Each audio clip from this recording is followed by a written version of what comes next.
ओम अज्ञानतिमिरान्धस्य ज्ञानाञ्जनशलाकया चक्षुरुन्मीलितं येन तस्मै श्रीगुरुवे नमः।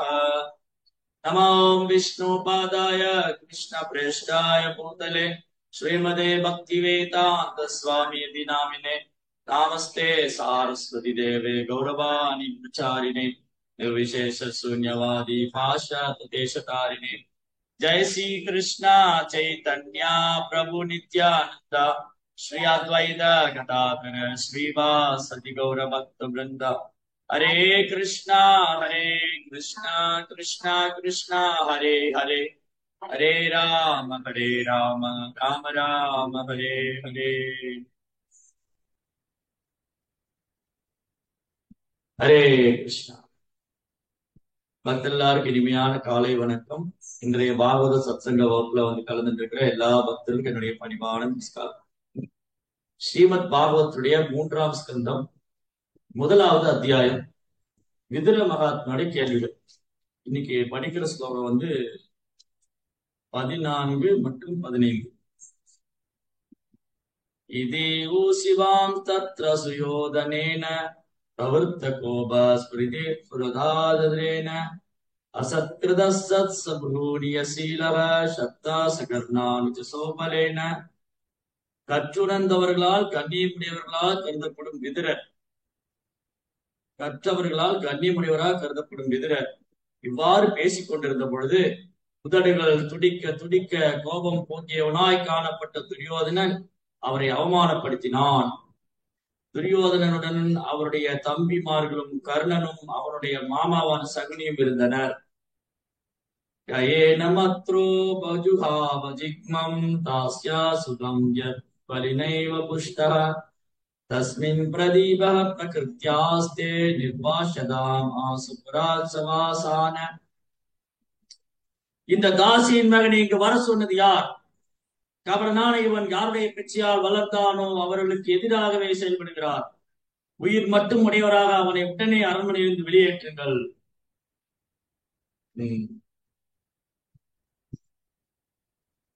விதுரரை போன்ற ஒரு மகாத்மா, விதுர மகாத்மா, அவருக்கு என்ன நடந்தது? விதுரருக்கே அப்படின்னா இப்ப சாதாரண நம்மை போல கட்டுண்ட நிலையில் இருக்கிற ஆரம்ப நிலை பக்தரை பத்தி என்ன சொல்லு? விதுரர் ஒரு தன்னை உணர்ந்த ஆத்மா. அவர் எப்பவுமே திருதராசுடைய நன்மையே கருத்தில் கொண்டு என்ன சொல்லியிருக்குன்னா, விதுரர், ஹரே கிருஷ்ணா, விதுரர் திருதராசுக்கு நண்பனாகவும் உன்னதமான ஆலோசனை கூறக்கூடியவரா, நல்ல ஆலோசனை சொல்லக்கூடியவர். அதாவது விதுரர் நண்பனாகவும்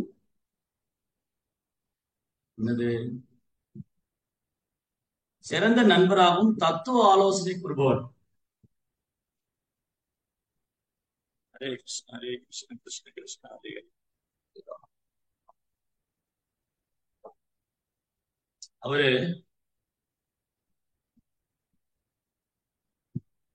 சிறந்த நண்பராகவும் தத்துவ ஆலோசனை கூறுவராகவும் இருக்கிறார். அப்போ பகவானுடைய தூய பக்தர் அவர் தான் எப்பவுமே சிறந்த நண்பர். சுகிருதம் சர்வபூதானா. கிருஷ்ணாவும் கிருஷ்ணரது தூய பக்தர்கள். பகவான் ஸ்ரீ கிருஷ்ணரும் பகவானது தூய பக்தர்கள் தான் எல்லாருடைய உண்மையான நலன் விரும்பி. எல்லா ஜீவன்கள், மனிதர்கள் மட்டுமல்ல, எல்லா ஜீவன்களுடைய உண்மையான நலன் விரும்பி யாருன்னா பகவானும் பகவானது தூய பக்தர். விதுரர் திருதராசனுடைய உண்மையான நலனை விரும்பினர். திருதராசர் எப்படியாவது ராஜ்யத்தை தக்க வச்சுக்கணும், தனக்கு அப்புறம் தன் மகன் அரியாசன் உட்காரணும். அப்ப இது இது இது நலன் தானே, திருதராசுடைய நலன் தானே. அது ஒரு ராஜ்யத்தை அடையணும்னு நினைக்கிறதும் ஆடம்பரமான வாழ்க்கை வாழணும்னு நினைக்கிறது ஒரு நண்பனா இருக்கிறோம், அது நல்லதான் நினைப்பாங்க. என்ன காரணம்? யார் உண்மையான நலன் விரும்பி? திருதராசு இப்ப நான் உங்க ஃப்ரெண்டா இருக்கேன், நான் உங்க நண்பனா இருக்குன்னு வச்சுங்களேன், நான் என்ன நினைப்பேன்? நீங்க நல்லா இருக்கணும், நல்ல வீடு கட்டி கார் எல்லாம் வாங்கிட்டு நல்லபடியா சௌகரியமா இருக்கணும். இதுதான் ஒரு நண்பன். ஒரு உண்மையான நண்பன், ஒரு உண்மையான நண்பன், ஒரு உண்மையான நலன் விரும்பி என்ன நினைக்கணும்? அவங்க கஷ்டப்படக்கூடாது, அவங்க வாழ்க்கையில கஷ்டப்படக்கூடாது, நல்லா நல்லபடியா வாழணும், நல்லா சம்பாரிச்சு குடும்ப மனைவி குழந்தைகளோட நல்லபடியா இருக்கணும், 16 ஐஸ்வர்யங்களையும் பெற்று வாழ்த்துவாங்க இல்லையா?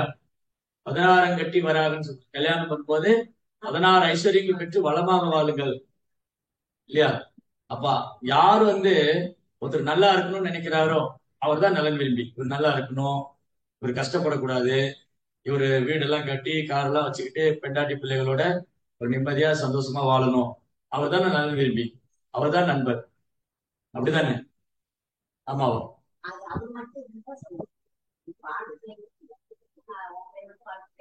யார் உண்மையால் நலன் விரும்பி? யார் உண்மையால் நலன் விரும்பி? அப்ப என்ன அர்த்தம்? ஆத்மாவுடைய நலன் விரும்புவன் தான் உண்மையான நலன் விரும்பி. இந்த உலகத்துல இங்க எப்பவுமே இந்த ஜட உலகத்தை கிருஷ்ணா துக்காலயம் சொல்றாரு. இந்த துக்காலயத்துல எளிமையா வாழ கத்துக்கணும், உயர்வான சிந்தனையை வளர்த்துக்கணும். அதுதான் பிரபுபார் நமக்கு சொல்லிக் கொடுத்து. பிரபுபார் நமக்கு கத்துக் கொடுத்தது சிம்பிள் லிவிங், ஹை திங்க், எளிமையான வாழ்க்கை, உயர்வான சிந்தனை. அப்போ ஒரு ஜீவாத்மாவுடைய உண்மையான நலன் விரும்பி என்னன்னா அந்த ஆத்மாவுக்கு நன்மை செய்யறார். அதான் பரோபகாரம். பரோபகாரம் அல்லது பரோ தர்மம்.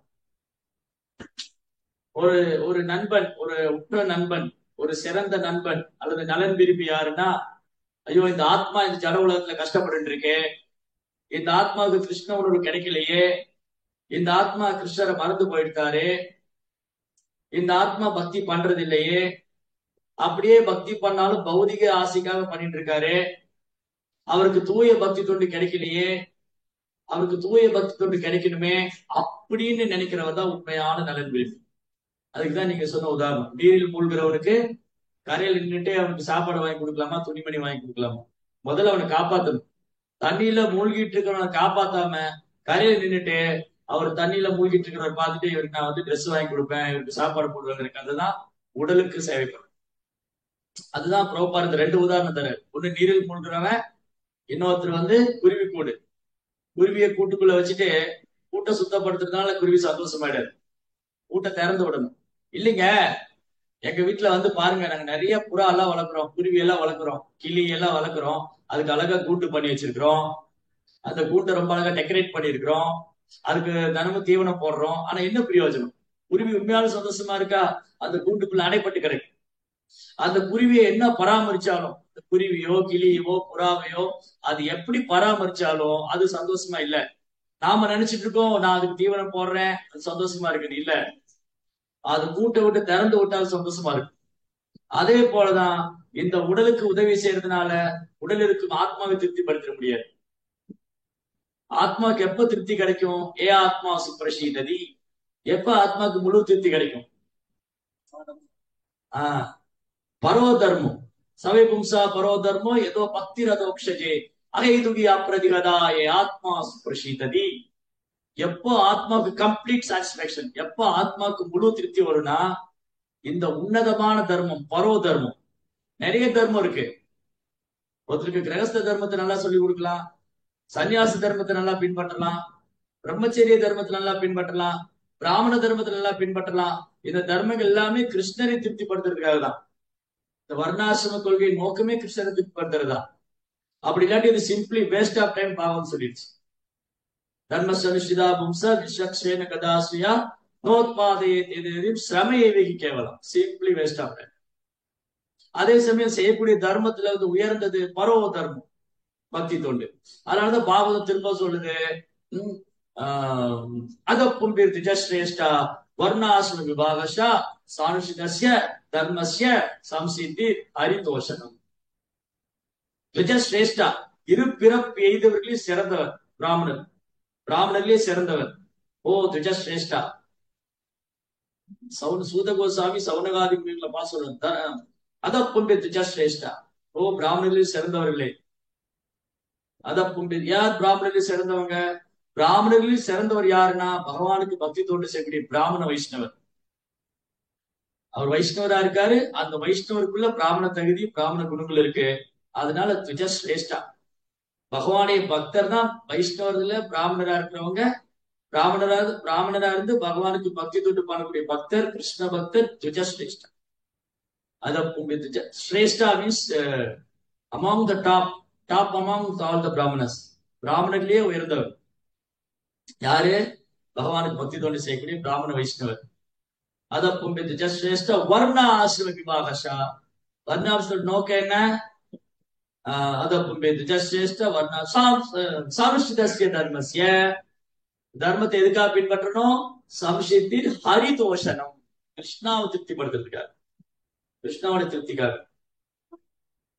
அதனால இந்த வர்ணாசிரம கொள்கையை ஒருத்தர் எவ்வளவு நேர்த்தியா கடைபிடிச்சாலும் கிருஷ்ண கான்சியஸ், அந்த கிருஷ்ண உணர்வை ஏற்றுக்கொள்ளலைன்னா அது வெறும் புண்ணிய கர்மாவை மட்டும்தான் இருக்கு. அந்த புண்ணிய கர்மங்களை அவங்க அனுபவிக்கலாம், அவ்வளவுதான். இந்த வர்ணாசிரம கொள்கை நோக்கமே விஷ்ணுவை திருப்திப்படுத்துறதுதான் அப்படின்னு பாகவதத்திலே இருக்கு, பத்ம புராணத்திலே இருக்கு.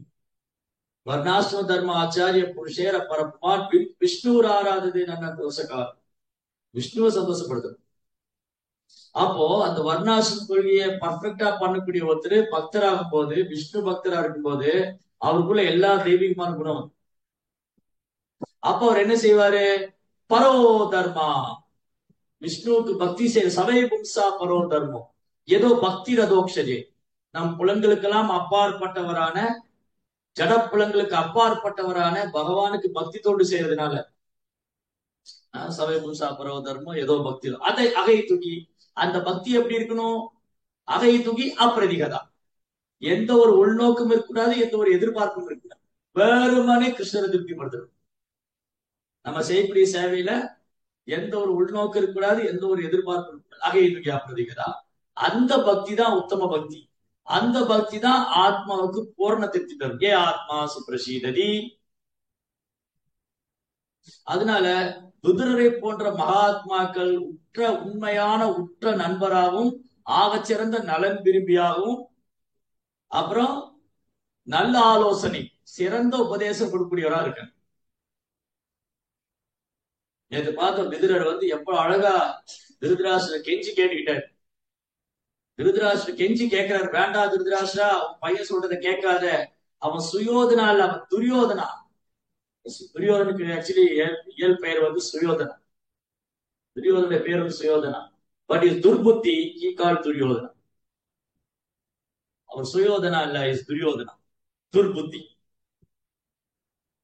அதனால அந்த பையன் சொல்றதை கேட்காத, வேண்டாம்.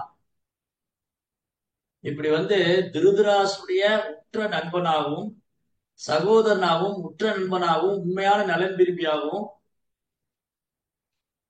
அதுக்கப்புறம் ஆக சிறந்த ஆன்மீக தத்துவங்கள், சிறந்த தத்துவங்களை உபதேசம் பண்ணக்கூடியவரா இருக்காரு விதுரர், தத்துவ ஆலோசகர். ஆனா திருதராசர் கேட்கவே இல்லை. திருதராசர் கேட்க மட்டும் இல்ல, என்ன சொல்லியிருக்குன்னா, இப்படி கற்றோர்களால் கண்ணியமுடையவராக கருதப்படும் எல்லா பண்டிதர்மார்களும் மதிக்கத்தக்கவர் விதுரர். எல்லா பண்டிதர்மார்கள், பாகவதர்கள், பக்தர்கள்லாம், எல்லா ஆச்சாரியர்கள், எல்லா சம்பிரதாயத்து ஆச்சாரியர்களும், பைரவர்களும், கற்றைத்தவர்களும், பண்டிதர்மார்களும் போற்றி போகக்கூடிய குணம் படைத்தவர் விதுரர். அந்த விதுரர் அப்படி ரொம்ப கருணையோட, இரக்கத்தோட திருதராசர்கிட்ட பேசிட்டு இருக்காரு. அப்போ துரியோதன் அங்க வரான். துரியோதனுடைய மென்டாலிட்டி எப்படி இருக்கு, அவன் மனநிலை மட்டும் இல்ல, அவனுடைய முகம், அவனுடைய தோற்றம் எல்லாம் எப்படி இருக்கு வர்ணிச்சிருக்கு. உதடுகள் துடிக்குது அப்படியே. சில கோவம் வரும்போது பாருங்க, உதடெல்லாம் ஷவரிங் ஆகும்.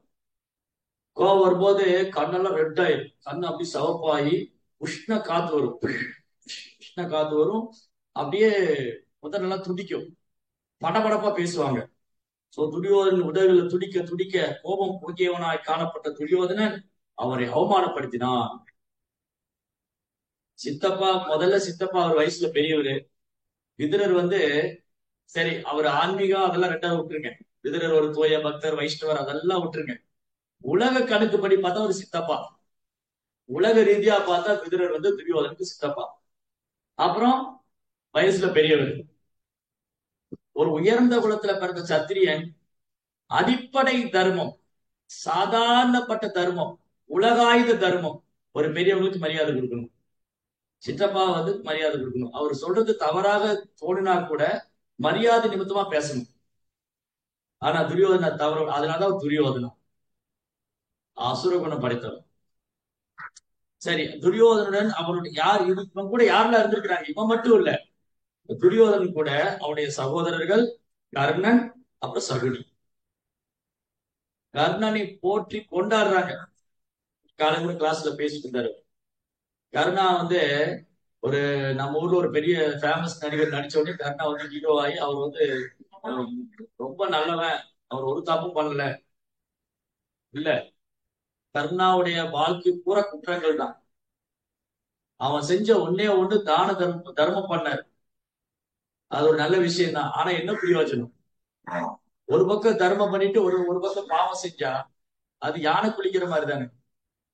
இந்த பக்கம் ரொம்ப யார் என்ன வந்து கேட்டாலும், கர்ணன் வந்து தான வீரன், யார் என்ன வந்து கேட்டாலும் இல்லைன்னு சொல்லாம கொடுக்குறாரு. ஆனா இன்னொரு பக்கம் துரியோதனுக்கு ஸ்க்ரூ பண்ணி விடுறாரு, துரியோதனை ஏற்றி விடுறாரு.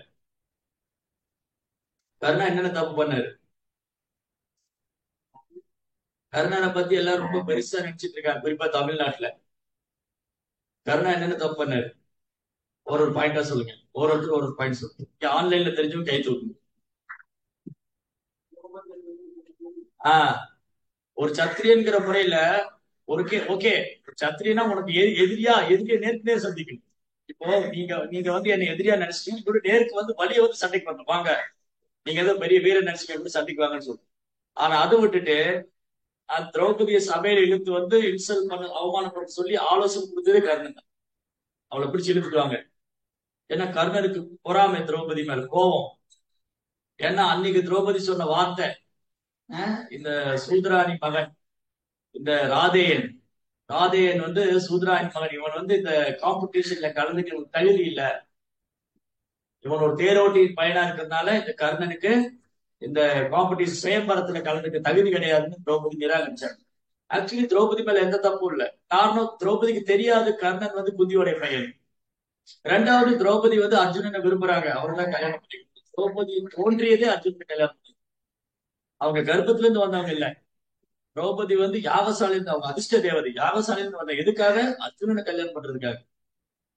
அப்ப அர்ஜுனனுக்கு திரௌபதிங்கிறது தீர்மானிக்கப்பட்டது. இதுல கர்ணன் குறுக்க வந்தாரு. ஏன்னா கர்ணனுக்கு அர்ஜுனன் மேல பொறாமை. ஓ, என்ன அர்ஜுனன் பெரிய வீரனா, நான் என் வீரத்தை காமிக்கிறேன்.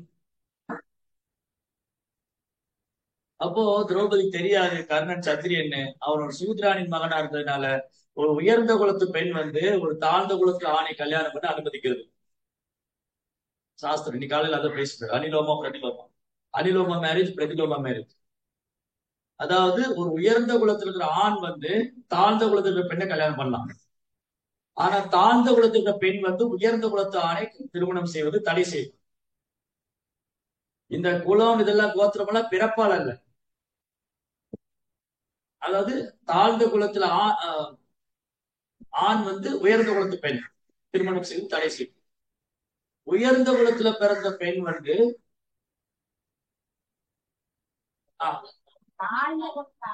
நிமிஷம், உயர்ந்த குலத்துல பிறந்த ஆண் வந்து தாழ்ந்த குலத்துல பெண்ணை கல்யாணம் பண்ணணும். தாழ்ந்த குலத்துல பிறந்த ஆண் வந்து உயர்ந்த குலத்து பெண்ணை கல்யாணம் பண்ணணும். இது ஒரு சிஸ்டம். இது சிஸ்டம் என்னன்னா, இது வர்ண சங்கரத்தை தடை, வர்ண தேவையில்லாத சந்ததி உருவாகிறதுக்கு ஒரு, இது இது நடக்கல அப்படின்னு சொன்னா இதுக்கு எதிர்மாறா நடந்தா. இப்ப உதாரணத்துக்கு ஒரு தாழ்ந்த குலத்துல பிறந்த ஆண் வந்து உயர்ந்த குலத்து பெண்ணை கல்யாணம் பண்ணா அது வர்ண சங்கரம் ஆயிடும், தேவையில்லாத சந்ததி உற்பத்தி ஆயிடும். அதனால அது அனுமதிக்கல. அப்போ திரௌபதி வந்து உயர்ந்த குலத்தை சார்ந்தவர், எப்படி ஒரு சூத்ராணி மகனை கல்யாணம் பண்ணுவாங்க? அதனால திரௌபதி கூடாதுன்னு சாஸ்திரத்தையும் அதை ரெக்கமெண்ட் பண்ணல. பிரபுபார் வந்து அந்த பொருளுடைய நிறைய உதாரணம் கொடுத்திருக்காரு. பிரபுபாதா வந்து அந்த ஸ்லோகத்துடைய பொருளுடைய சாப்டர் மறந்துட்டேன், நிறைய உதாரணம் கொடுத்திருந்தாரு. எப்படி வந்து பராசர முனிவர் சத்தியவதிக்கு குழந்தையா கொடுத்து வியாசன் மகனாக பிறந்தார். நிறைய உதாரணம் கொடுத்திருந்தார். பராசரனுக்கும் சத்தியவதிக்கும் வியாசர் குழந்தையா பிறந்தாங்க. அப்புறம் வியாச தேவர் வந்து விசித்திரவீரனுடைய மனைவிகளுக்கு குழந்தை கொடுத்தாங்க. அதுலதான் தென்கிராசன் பாண்டு வந்து. அவர் மூன்றாவது முறை அனுப்பும் போதுதான் வேலைக்காரி அனுப்பிச்சு விட்டாங்க. என்ன ஆகும்னா, அன்னைக்கு அந்த கதையை பாதிதான் சொல்லிட்டு இருந்தேன். அதுக்கப்புறம் வேற டாபிக்ல போயிட்டேன். அதாவது விசித்திர வீரியாவுக்கு வந்து 3 பொண்களை கடத்திட்டு வருவார் பீஷ்மா. அதுல அம்பா வந்து இன்னொருத்தனை காதல் பண்ணனால அவர் கல்யாணம் பண்ணிக்க மாட்டேன். அப்போ அம்பிகாவையும் அம்பாலிகாவையும் விசித்திரவீரன் கல்யாணம் பண்ணிட்டான். ஆனா கொஞ்ச நாள் விசித்திரவீரன் இறந்து போயிடுவான். அப்போ அஸ்தினாபுரத்துக்கு வாரிசு இல்லை. அஸ்தினாபுரத்துக்கு வாரிசு இல்லாதனால சத்தியவதி என்ன சொல்லுவாங்க, பீஷ்மாட்ட வருவாங்க. சத்தியவதி வந்து பீஷ்மாட்ட வந்து, நீ வந்து என்னுடைய பையன் தான், தட் மீன்ஸ் நீ சந்திர மகாராஜுடைய பையன், அதாவது கங்காபுத்திரன். உனக்கு உரிமை இருக்கு, சந்திர மகாராஜுடைய பையனானால நீ அரியாசனத்துல ஏத்துக்கலாம். ஆனா பீஷ்மர் சபதம் எடுத்துக்கிட்டாரு, அரியாசனம் ஏத்துக்க மாட்டேன். யார்கிட்ட சபதம் எடுத்துட்டாரு? சத்தியவதிக்கு தான் சொல்லியிருக்காரு. சத்தியவதிட்ட ப்ராமிஸ் பண்ணி, சத்தியவதியோட அப்பாட்ட ப்ராமிஸ் பண்ணிருக்காரு, நான் அஸ்தினாபுரத்து அரியாசனம் ஏத்துக்க மாட்டேன், என்னுடைய நான் கல்யாணமே பண்ணிக்க மாட்டேன். ஏன்னா அதுக்கப்புறம் என்னுடைய சந்ததிகள் வரலாம் இல்லையா, அதனால கல்யாணம் பண்ணிக்க மாட்டேன். இப்ப என்ன ஆச்சுன்னா, பீஷ்மரும் கல்யாணம் பண்ணிக்கல, பிரம்மச்சரியா போயிட்டாரு. விசித்திர வீரியன் சித்ராங்கதன் 2 பேரும் செத்து போயிட்டாங்க, சத்தியவதியோட பசங்க. இப்ப 2 மருமக இருக்கா, ஆனா அஸ்தினாபுரத்துக்கு வாரிசு இல்லை, குரு வம்சத்துக்கு வாரிசு இல்லை. அப்ப எந்த சத்தியவதி பீஷ்மர்ட்ட ப்ராமிஸ் வாங்கினாங்களோ அந்த சத்தியவதி வந்து கேக்குறாங்க, நீங்க வந்து என் மருமக மூலமா ஒரு குழந்தை கொடுக்கணும். என்னுடைய பையன் இறந்துட்டான், என் மருமக இருக்கா, அந்த மருமக ஒரு குழந்தை நீங்க தரணும். இந்த சிஸ்டம் வந்து ஒரு காலத்துல இருந்து சகோதரனுடைய மனைவி மூலமா குழந்தை பெற்றுக் கொள்றது, அது கலியுகத்துக்கு தடை செய்யும். கலியுகத்துல சும்மா சொன்னாவே கேட்க வேண்டாம், ரொம்ப தகாத உறவுல எக்கச்சக்கமா நடக்குது. அப்படி இருக்கும் இந்த மாதிரி சிஸ்டம் எல்லாம் இருந்தது, எல்லாரும் சௌரியமாயிடும். ஏன்னா கலியுக மக்கள் வந்து ரொம்ப வீழ்ந்த ஆத்மாக்கள், ரொம்ப கீழேயான ஆத்மாக்கள். அதனால ஒரு சில விஷயங்கள் வந்து கலியுகத்துல தடை செஞ்சுட்டாங்க. அஸ்வமேதம், கவாலம்பம், சந்நியாசம், பலபாத்திரம், தேவரேன சுதோபாத்தி, கலோபாஞ்சல் வச்சு இந்த 5 விஷயம் கலியுகத்துல தடை பண்ணிட்டாங்க. அஸ்வமேத யாகம் செய்யறது, யாகத்துல மிருகங்களை பலியிடுறது, அப்புறம் சன்னியாசி எடுத்துக்கொள்றது, அப்புறம் வந்து சகோதரருடைய குழந்தை மனைவி குழந்தை பெற்றுக் கொள்றது, இறந்து போன முன்னோர்களுக்கு மாமிசம் படைக்கிறது, இதெல்லாம் கலியுகத்துல தடை பண்ணிருக்கு. ஏன்னா ஆல்ரெடி கலியுகத்துல பேரண்ட்ஸ் சொல்றாங்க, இதுக்கிடையில் இதெல்லாம் பண்ணா இதை வந்து அவனை நேர்த்தியா பண்ண முடியும், இது பண்றதுக்கான குவாலிபிகேஷன் கிடையாது, தகுதி கிடையாது. அப்ப சத்தியவதி சொன்னா பீஷ்மாட்ட, நீங்க வந்து குழந்தை கொடுங்க எங்க 2 மருமகளுக்கு. இப்போ பீஷ்மர் சொன்னாரு, நான் பிரம்மச்சரிய விரதம் எடுத்திருக்கேன், பண்ண முடியாது, நீங்க எனக்கு தானே ப்ராமிஸ் பண்ணீங்க, நானே கேட்கிறேன். நீங்க நான் வந்து உங்க அப்பாவை கல்யாணம் பண்ணணுங்கிறதுக்காக நீங்க வாக்குறுதி கொடுத்து சபதம் எடுத்துட்டீங்க, சத்தியம் பண்ணிருக்கீங்க, நானே கேட்கிறேன், நீங்க இல்ல யாரு வந்து கேட்டாலும் மாற முடியாது. அதுதான் பீஷ்மா. சோ பீஷ்மானா உறுதியான விரதம் எடுத்துட்டாரு. யார் பரசுராமர் வந்து சொல்லியே மாறல, அவர் குரு. பீஷ்மருடைய குரு வந்து பரசுராமர். அவர் வந்து சொல்றாரு, அந்த அம்பா போய் கம்ப்ளைண்ட் பண்ணா, அம்பா என்ன பண்ணிடுவா, அம்பா போய் பரசுராமர்கிட்ட கம்ப்ளைண்ட் பண்ணுவா, இந்த மாதிரி நான் காதல் பண்ணவன் சால்வன் சொல்லுவான், உன்னை பீஷ்மர் கடத்திட்டு போயிட்டாரு, நான் கல்யாணம் பண்ண மாட்டேன். கூட்டின்னு வந்தா விசித்திரி வந்து கல்யாணம் பண்ண மாட்டேன்ப்பா, நீ ஏற்கனவே இன்னொருத்தர காதல் பண்ணிட்டு இருக்க. இப்ப 2 பேரும் கல்யாணம் பண்ண மாட்டேன்ட்டான், காதல் பண்ணவனும் கல்யாணம் பண்ண மாட்டேன்ட்டான், கடத்தின்னு வந்து கல்யாணம் பண்ண வச்சு அவனும் பண்ண மாட்டேன்ட்டான். இது தூக்கின்னு போனது யாரு? பீஷ்மர். கடைசி பீஷ்மாட்ட வந்து, நீ தானே கல்யாணம் பண்ணி. பீஷ்மர் சொன்னா, நான் பிரம்மச்சரிய விரதம் எடுத்திருக்கேன், அப்படியே என்ன கடத்தின்னு போனேன், நான் அதெல்லாம் முடியாதுன்னு போய் அம்பா போய் பரசுராமர்கிட்ட கம்ப்ளைண்ட் பண்ணுவா, உங்க சீடருடைய நடத்தையை பாருங்க, என்ன கடத்திட்டு போனாரு, இப்ப கல்யாணம் பண்ண மாட்டேங்க, என்ன யாரு கல்யாணம் பண்ணிக்குவாங்க. பரசுராமர் வந்து சொல்றாரு, பீஷ்மா நீ அம்பாவை கடத்தின்னு போனியா? ஆமா. கல்யாணம் பண்ணுங்க. இல்ல குருமாரா, நான் சபதம் எடுத்திருக்கேன், சத்தியம் பண்ணிருக்கேன், கல்யாணம் பண்ண மாட்டேன், பிரம்மச்சரியா இருக்கு. உனக்கு 2 ஆப்ஷன் தான், ஒண்ணு நீ அம்பாவை கல்யாணம் பண்ணணும், இல்ல என் கூட சண்டை போடணும். பரசுராமரோட சண்டை போட்டு இறந்தாலும் பரவாயில்ல, பரசுராமர் கையால கொல்லப்பட்டாலும் பரவாயில்ல, சத்தியத்துல இருந்து பின்வாங்க மாட்டேன். கட்டும் யுத்தம் நடக்கும் பீஷ்மருக்கும் பரசுராமருக்கும், பயங்கரமான யுத்தம். பரசுராமருக்கு நிகரா பீஷ்மர் சண்டை போடுவார், இதான் மகாரதர். பரசுராமரும் விடுற மாதிரி இல்ல. அப்போ முனிவர்கள்லாம் ஆகாசத்துல தோன்றி சொல்லுவாங்க, பரசுராமரே நீங்க ஒரு பிராமணர், உங்க சீடர் தானே அவர், அதுவும் சத்தியம் பண்ணிருக்காரு, இன்னும் அவரது சத்தியத்தை மீறினா உங்களுக்கு தான் அவமானம். பாருங்க, பரசுராமருடைய சீடர் சத்தியம் பண்ணாரு, ஃபாலோ பண்ணல, அதனால இந்த யுத்தம் தேவையில்லை. அது மட்டும் இல்ல, நீங்க ஏற்கனவே 21 தலைமுறை சத்திரிய வம்சத்தையே அழிச்சிட்டீங்க, இனி கொண்டு ஏன் சண்டை போடுறீங்க, நீங்க பிராமணனுக்கு மகனா வந்திருக்கீங்க, போய் தவம் செய்யுங்க, இந்த அஸ்திரங்கள்லாம் தூக்கி போட்டு தவம் செய்ய போங்க, இந்த யுத்தம் தேவையில்லை அப்படின்னு எல்லாம் வந்து சொல்லுவோம். பரசுராமர் பின்வாங்குற, ஓகே ரைட். தன்னுடைய சீடரை ஆசீர்வாதம் பண்ணிட்டு பரசுராமர் தவம் பண்ண போய் மகேந்திர பர்வதத்துல தவம் பண்ணிட்டு இருக்காரு. அவரோட அஸ்திரங்கள்லாம் துரோணத்தை குத்துட்டு. அப்போ அம்பா வந்து என்ன ஆயிடுச்சு, அவருக்கு அவன் விரும்பினது நடக்கல. அப்பதான் அவன் சபதம் எடுப்பான், என்னாலதான் பீஷ்மருக்கு மரணம் வரணும்னு சொல்லி போய் தவம் பண்ணுவான் அம்பா. இப்ப இந்த ரெண்டு பொண்ணுகளும் விஜித்தேவனை கல்யாணம் பண்ணிட்டா குழந்தை இல்லாம போயிடுது. சத்தியவதி சொல்றா, பீஷ்மாட்ட நீதான் வந்து குழந்தை கொடுக்க மாட்டேன், நான் சபதம் எடுத்துக்க முடியாது. அப்புறம் பீஷ்ம ஒரு ஐடியா கொடுக்குறாரு, ஏன் வியாசர் உங்க பையன் தானே, அவரை கூப்பிட்டுங்க, ஏன் என்கிட்ட வரீங்க, நான் வந்து பிரம்மச்சரிய விரதம் எடுத்திருக்கேன், நான் குழந்தை கொடுக்க மாட்டேன், வியாசர் கூப்பிட்டுங்க. வியாசர் வந்து என்ன பண்ணுவாங்க, சத்தியவதி குழந்தையா வந்துட்டு அவர் வந்த உடனே இளம் வாலிபு நான் இப்படி தவம் பண்ண போறேன். அப்ப அம்மாட்ட சொல்ற, நீ எப்ப என்ன நினைச்சு கூப்பிட்டா நான் வருவேன், ஏன்னா நான் இந்த பூமியில வர்றதுக்கு நீ காரணமா இருந்திருக்க, அதனால உனக்கு ஏதாவது உதவி வேணா என்னை கூப்பிட்டு போயிடுவேன். இப்போ சத்தியவதி வியாசர் கூப்பிடுறாங்க, வியாசர் வர்றாரு. வியாசர் வந்து என்ன சேவை பண்ணணும், அவனுக்கு என்ன சேவை பண்ணணும், இந்த ரெண்டு மருமகம் மட்டும் ஒரு குழந்தை வேணும். சரி, ஓகே. சோ வியாசர் வந்து போறாரு. இந்த முதல் மருமகன் அவ என்ன நினைச்சுக்கிட்டா, ஐயோ நான் வந்து என் கணவருடைய சகோதரன்னா ஒரு நல்ல ஹேண்ட்ஸமான ஒரு சத்திரியனா இருப்பான்னு நினைச்சா, அவர் ஒரு முனிவர், உடம்பெல்லாம் வந்து ஜடா முடி தாடி எல்லாம் வச்சு ஒரு ரிஷி வந்திருக்காரு, ரொம்ப வயசான ஒரு முனிவர், அவர் கூட எப்படி நான் சேருவேன் அப்படின்னு கண்ணை மூடிட்டாரு. கண்ணெல்லாம் மூடிட்டு அவர் கோஆபரேட் பண்ணும். சத்தியவதி கேட்டா, அந்த மருமகளுக்கு நல்ல குழந்தை கிடைக்குமா, குழந்தை உண்டு, ஆனா குருடனா பிறக்கணும், ஏன்னா அவ வந்து என்னை பார்த்து அருவருப்பான்னு நினைச்சாரு, இப்போ இவரு கூட என்ன சேர போறேன்.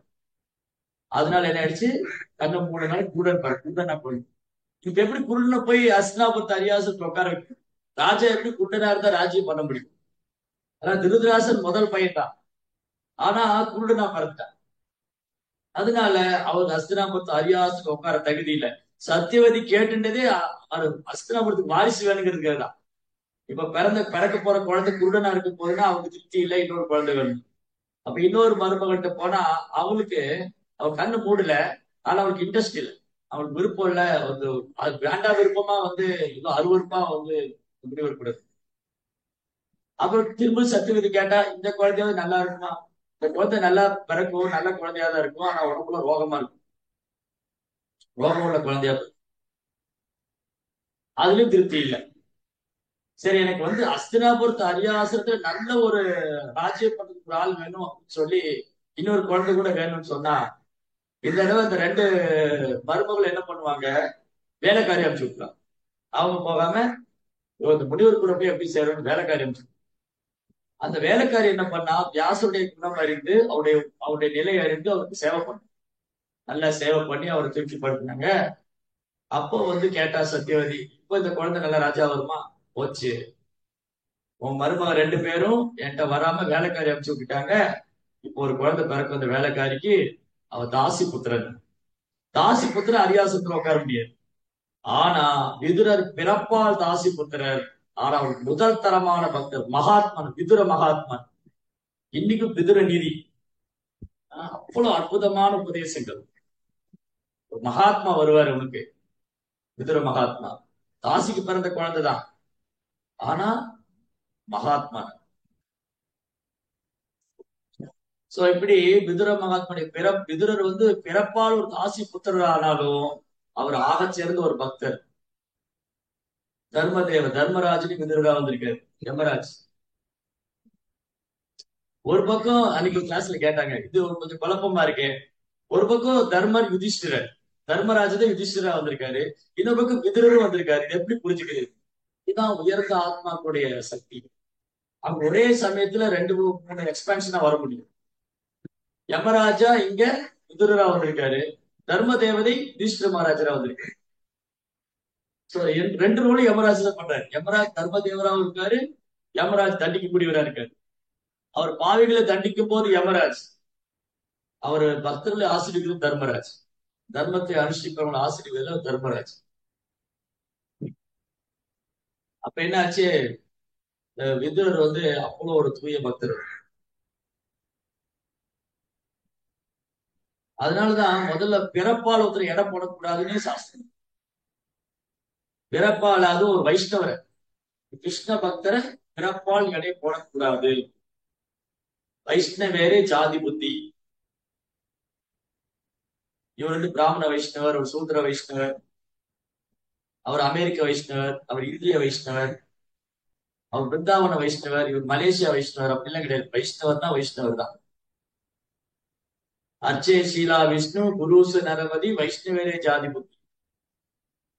பகவானுடைய விக்கிரகத்தை வந்து ஒரு கல்லு மண்ணு மரம்னு நினைக்கிறவன், ஆன்மீக குருவை சாதாரண மனிதரா நினைக்கிறவன், வைணவர்களை பிறப்பை கொண்டு அடையாளம் காட்டுவோம், நரகத்துக்கு செல்வான்னு சொல்லி நரகத்துக்கு போ. சோ இங்க விதுரரை வந்து துரிதரா துரியோதனன் துரியோதனன் பாருங்க, விதுரரை பார்த்து என்ன சொல்றான், இந்த தாசி மகன் இங்க வர சொன்னது யாரு?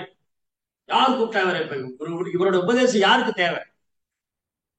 இவர் உபதேசம் யாருக்கு வேணும்? கோபம் வரும்போது வார்த்தைகளை வந்து என்ன வார்த்தை வருதுன்னு தெரியாது. கோபம் வரும்போது என்ன வார்த்தை வருது.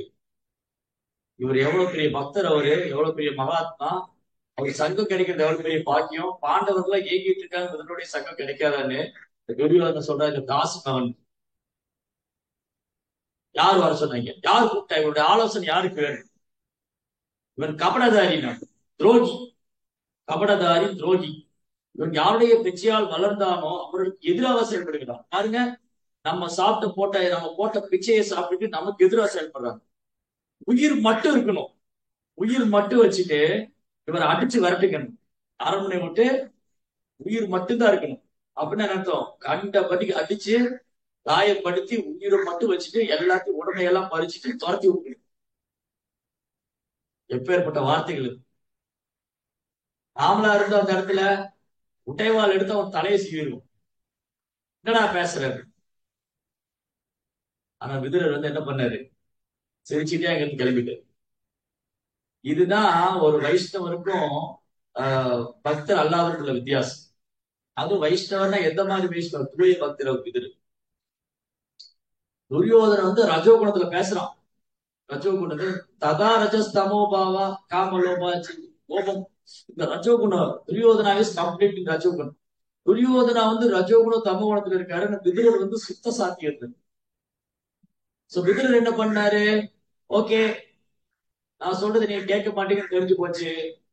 இனி மேலும் இங்க இருந்தா அவங்க மேலும் மேலும் அபராதம் செய்ய ஆரம்பிச்சிருவாங்க.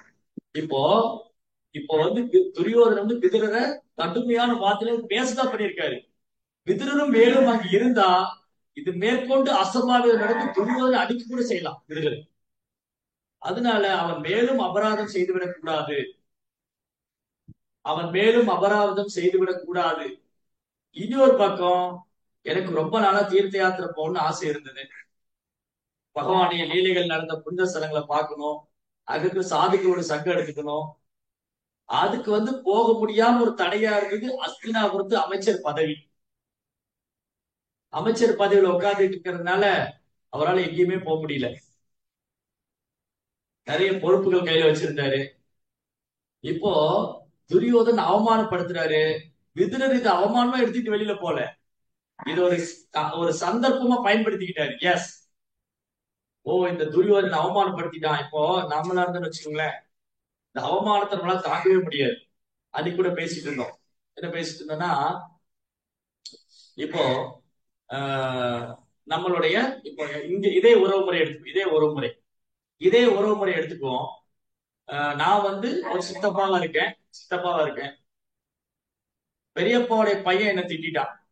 அப்ப நான் என்ன செய்வேன்? என் வாழ்நாள நீ அவங்க முகத்திலேயே பிடிக்க கூடாது. இந்த மாதிரி நம்ம முடிவெடுப்போம். நம்ம முடிவெடுக்கிறது மட்டும் இல்ல, நம்ம சார்ந்தவங்கிட்ட எல்லாம் சொல்லிடுவோம். இனிமே உன் பெரியப்பா வீட்டுக்கு போக கூடாது, உன் பெரியப்பாவை பார்க்க கூடாது, பெரியப்பா பையன் கூட உங்க அண்ணன் கூட தம்பி கூட பழக கூடாது, அவங்க துரோகிங்க, அவங்க நம்மளை அவமானப்படுத்திட்டாங்க. இத சின்ன வயசுல இருந்தே விதைச்சிருவோம், இதயத்துல ஸ்ட்ராங்கா போட்டுருவோம், பகைமை உணர்வை தூண்டிடுவோம். அப்புறம் இது இது போகக்கூடாது மட்டும் இல்ல, இதுக்கப்புறம் என்ன பண்ணுவோம்னா, அவனுக்கு ஒரு சந்தர்ப்பம் வந்து என்ன அவமானப்படுத்தினா என்னுடைய சந்தர்ப்பத்துக்கு நான் காத்துக்கிட்டு இருப்பேன். கரெக்டா? இந்த உலகத்துல அதுதான் நடக்குது. ஓ சரி, யானைக்கு ஒரு காலம் வந்தா பூனைக்கு ஒரு காலம் வரும். நீங்க என்ன அவமானப்படுத்திட்டியா, எனக்கு ஒரு காலம் வரும், நான் உன்னை அவமானப்படுத்துறேன். அந்த காலத்துக்காக வெயிட் பண்ணிக்கணும். சோ நம்ம அந்த இடத்துல இருந்தோம்னா இந்த மாதிரி டிசிஷன் தான் நம்மளை போன்றவங்க அந்த இடத்துல இருந்தா விதுரர் அப்படியே எடுத்துட்டு விதுரனுடைய இடத்துல நம்மளை வச்சு பார்த்தா நம்ம என்ன பண்ணுவோம்? முதல்ல இவங்க முன்னாடி நான் வாழ்ந்து காமிக்கணுங்கிற சபதம் எடுப்போம். ஓ பாருங்க, நானும் வாழ்ந்து காமிக்கிறேன். சினிமால வந்து ஒரே பாட்டுல ஹீரோ வந்து பணக்காரன் ஆயிடுவாரு. அப்படி எல்லாம் ஆக முடியாது. ஒரே பாட்டுல ஓ என்ன அவமானப்படுத்திட்டியா, இந்த பார் நானும் முன்னாடி வாழ்ந்து காமிக்கிறேன் அப்படின்னு ஹீரோ வந்து சபதம் போட்டு போவார். சபதம் போட்டு போனேன்னு ஒரு பாட்டு வரும். அந்த பாட்டு ஒரு கோடீஸ்வரன் ஆயிடுவார். அப்படிலாம் ஆக முடியாது. ஹரே கிருஷ்ணா. அப்படி ஆக முடியுமா? ஒரு பாட்டுல பணக்காரன் ஆயிட முடியுமா?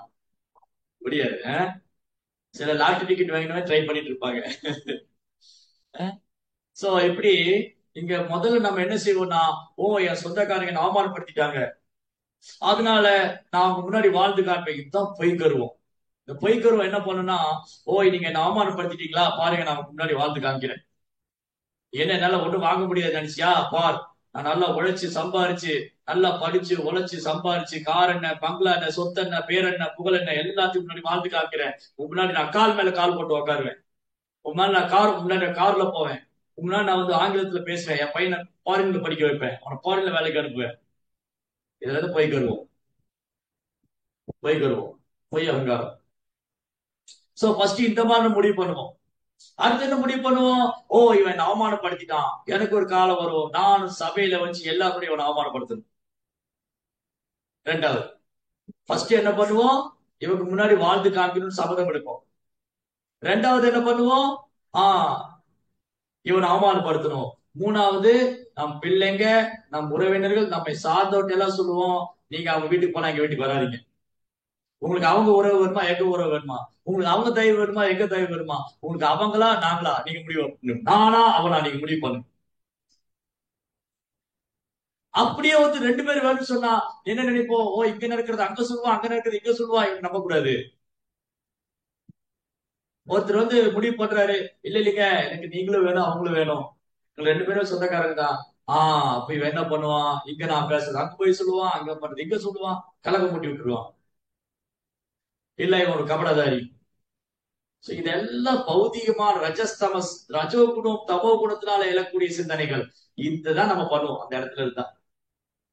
ஓகே, அப்புறம் என்ன சொல்லுவோம்? நீங்க வந்து இனி நான் வந்து அவங்க வீட்டுக்கு போக மாட்டேன். நான் வந்து மதியாதர் வாசல் மிதியாதே, பழமொழியில வச்சிருக்காங்க. மதியாதர் வாசல் மிதியாதே, உன்னை மதிக்கலையே அங்க போகாத, உன்னை அவமானப்படுத்திட்டாங்க அங்க போகாத. உன்னை பசங்க சொல்லிடுவோம், டேய் அப்பாவை அவமானப்படுத்தினா நீ அங்க போக கூடாது. நீ என்னடா உனக்கு என்னடா அவங்களோட உறவு, அவங்க என்ன நானே வேண்டான்ட்டாங்க, உனக்கு என்ன அங்க உறவு வேண்டி இருக்கு. போகாதீங்க. என்னது ஆடு உறவு குட்டி பகையா? ஆடு பகை குட்டி உறவா? பாருங்க என்னெல்லாம் பேசி வச்சிருக்கேன், படிச்சு வச்சிருக்கேன். என்னெல்லாம் பண்ணிருப்பாங்க போல இருக்கு. அதான் ஞாபகம் வச்சிருக்காங்க. பாருங்க இந்த மாதிரி எல்லாம் பேசுவோம். இந்த மாதிரி எல்லாம் வந்து நம்ம சிந்தனை பண்ணுவோம். விதுரர் என்ன பண்ணாரு?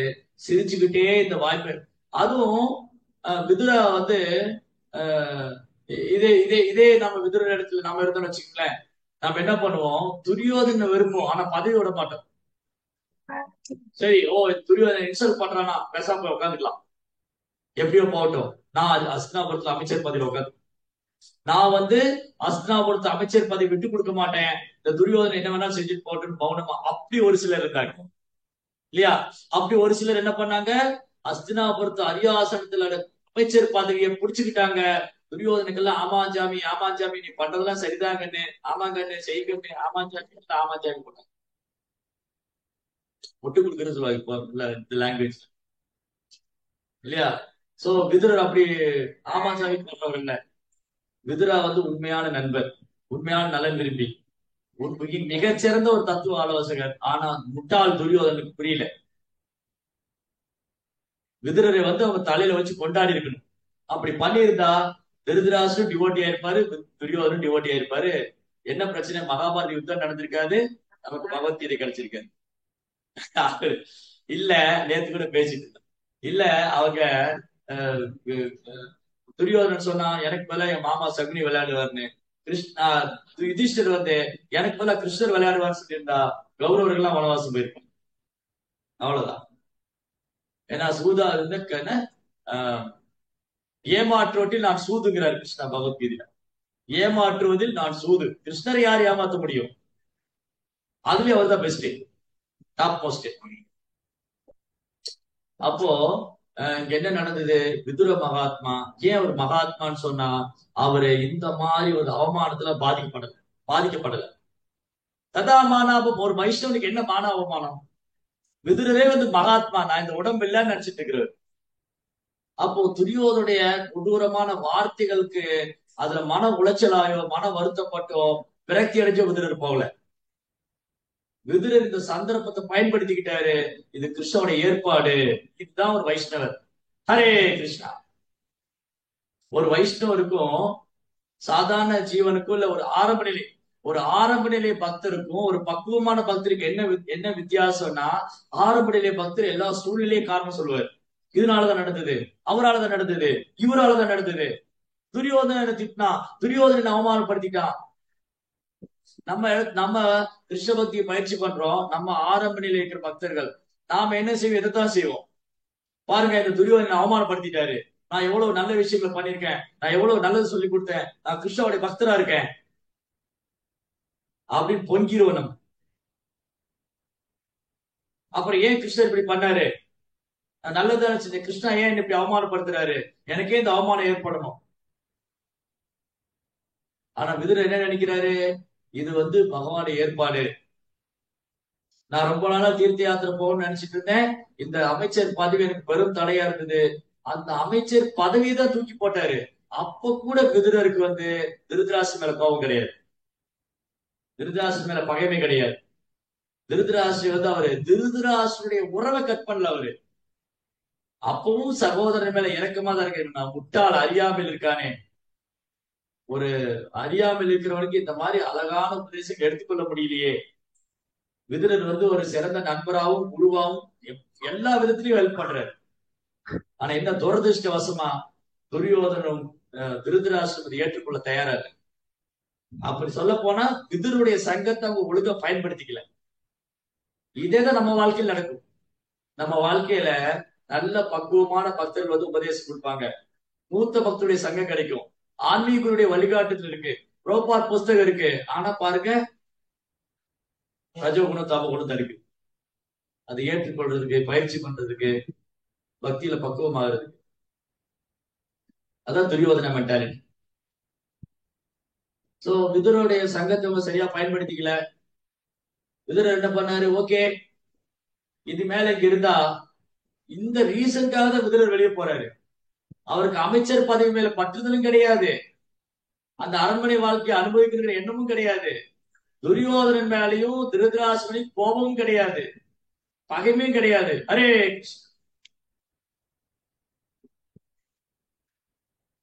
ஒரே ஒண்ணுதான், இது பகவானுடைய ஏற்பாடு. நான் இந்த இடத்த விட்டு வெளியேறணும். நான் இன்னும் இந்த இடத்துல இருந்தா துரியோதனன் இதுக்கு மேல இன்னும் மோசமா நடந்துக்கலாம். ஒரு வைஷ்ணவரை நிந்திக்கிறதே பெரிய குற்றம். அவன் வந்து என்ன சொல்றான்? உயிரை மட்டும் வச்சுட்டு அவரு புடுங்குறான் விதுரரை. விதுரரை வந்து தாசி புத்திரன் சொல்லி கேவலமா பேசுறது மட்டும் இல்ல, அவர் உடைமைகளை பறித்து கொண்டது மட்டும் இல்ல, அவர் பதவி அவருடைய எல்லாத்தையும் பறிச்சது மட்டும் இல்ல, இவர் உயிரை மட்டும் வச்சுட்டு அனுப்பிச்சு விட்டா என்ன அர்த்தம்? கை கால்லாம் உடைச்சு அத்திப்பட்டு உயிர் மட்டும்தான் இருக்கும். அந்த வேதனை அனுபவம் அந்த மாதிரி என்ன துரியோதனுக்கு. இதை எக்ஸிக்யூட் பண்றதுக்கு எவ்வளவு நேரம் ஆகும்? இப்படி பேசினவனுக்கு அதை செய்யறதுக்கு எவ்வளவு நேரம் ஆகும்? அதனாலதான் விதுரர் என்ன பண்றாரு? இவன் மேலும் மேலும் அபராதம் செய்யறதுக்கு இடம் கொடுக்க கூடாது. ஏற்கனவே பேசிட்டான், அபராதம் பண்ணியாச்சு. ஒரு வைணவரை பார்த்து தாசி புத்திரன்னு சொல்லிட்டான். ஒரு வைணவரை பார்த்து கோவப்படுறான், அவர் மேல ஆத்திரப்படுறான். Already committed வைஷ்ணவன்ஸ். ஏற்கனவே அவன் அபராதம் செய்ய ஆரம்பிச்சாச்சு.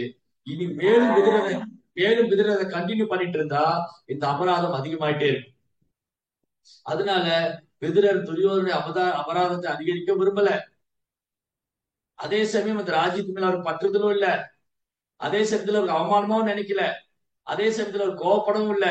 இது பரமபுருஷனுடைய ஏற்பாடு நினைச்சிட்டு அவர் கிளம்பிட்டார். அதுதான் விதுரனுடைய சிறப்பு. சோ அவர் கிளம்பிட்டார். சோ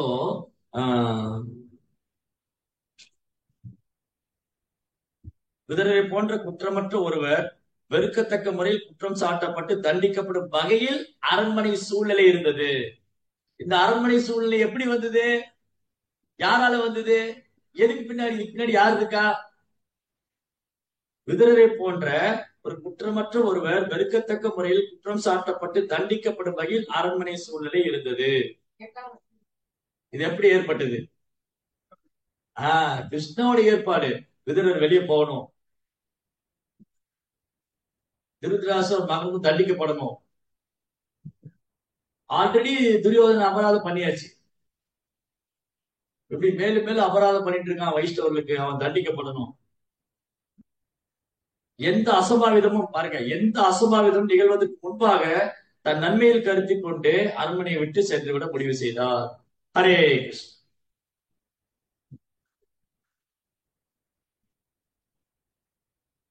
இதுதான் ஒரு வைஷ்ணவருக்கான அழகு.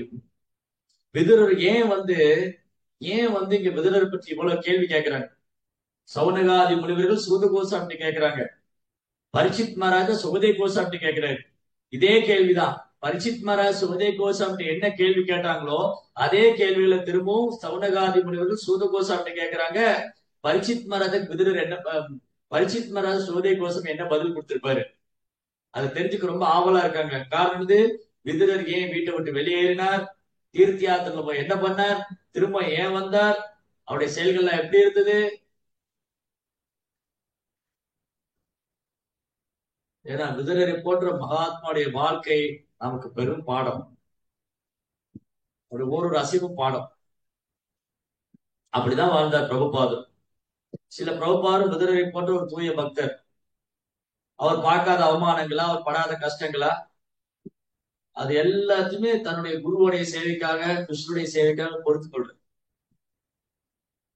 எவ்வளவு பேர் பிரபுபாத கிரிட்டிசைஸ் பண்ணிருப்பாங்க, அவமானப்படுத்தியிருப்பாங்க.